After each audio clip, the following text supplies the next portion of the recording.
ভেজে নেওয়ার জন্য কিছুটা হলুদ দিয়ে দিলাম পরিমাণ মতো, কিছুটা নুন দিচ্ছি,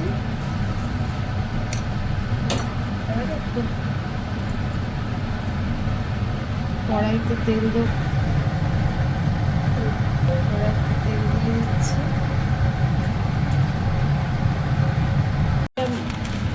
নুন হলুদ দিয়ে একটু মেখে নিচ্ছি, মেখে এবারে ভাজা করব। মাখিয়ে নিলাম নুন হলুদ দিয়ে, এবারে কড়াইতে ছেড়ে দিলাম। এবারে নুন হলুদ মাখিয়ে রাখা চিংড়ি মাছটা এবারে ভেজে নিচ্ছি।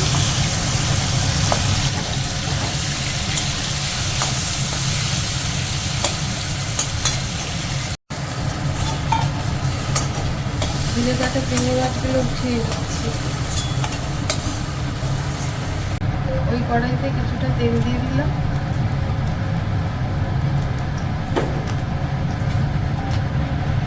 তেজপাতা ফোড়নে দিচ্ছি, একটা তেজপাতা, কিছুটা জিরে,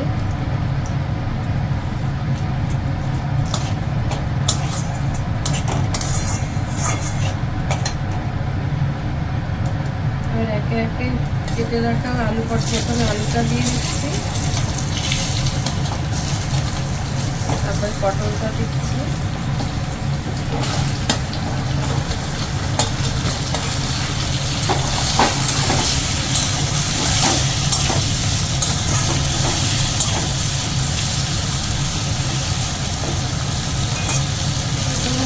একটু লাল লাল করে ভেজে নেবো। ভেজে নিয়ে ওই যে দেখালাম আদা জিরে লঙ্কা ওটা বাটা করে আমি তেলের মধ্যে দিয়ে দেবো। তারপরে 2 মিনিট আবার কষিয়ে জল দিয়ে দেবো, চিংড়ি মাছ দিয়ে দেবো।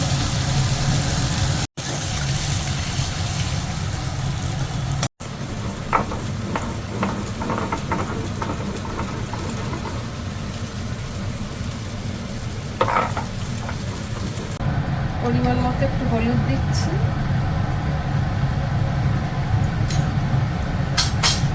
একটু নুন দিচ্ছি,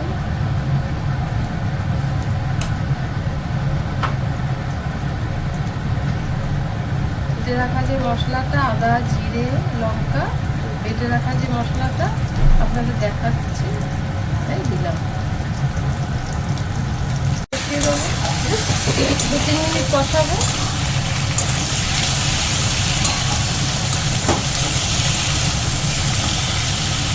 আর ভেজে রাখা চিংড়ি মাছটা দিয়ে একসঙ্গে কষাবো, খেতে ভালো হবে।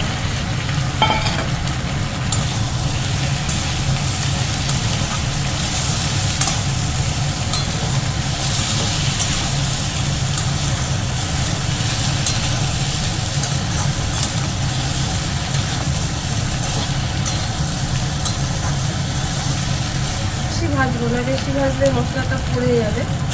এবার জল দিয়ে দিলাম,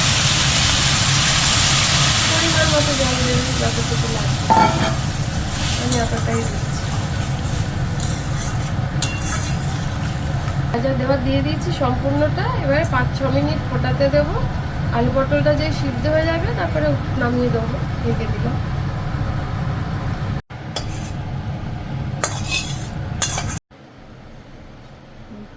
হয়ে গেল আমাদের আলু পটলের চিংড়ি মাছ। একবার করে দেখবেন। আমি তো পেঁয়াজ রসুন দিইনি, আপনারা চাইলে পেঁয়াজ রসুন দিতে পারবেন। আমি আদা জিরে বাটা দিয়ে করি। আপনারা এভাবে রান্না করে দেখবেন, মনে হয় খারাপ লাগবে না।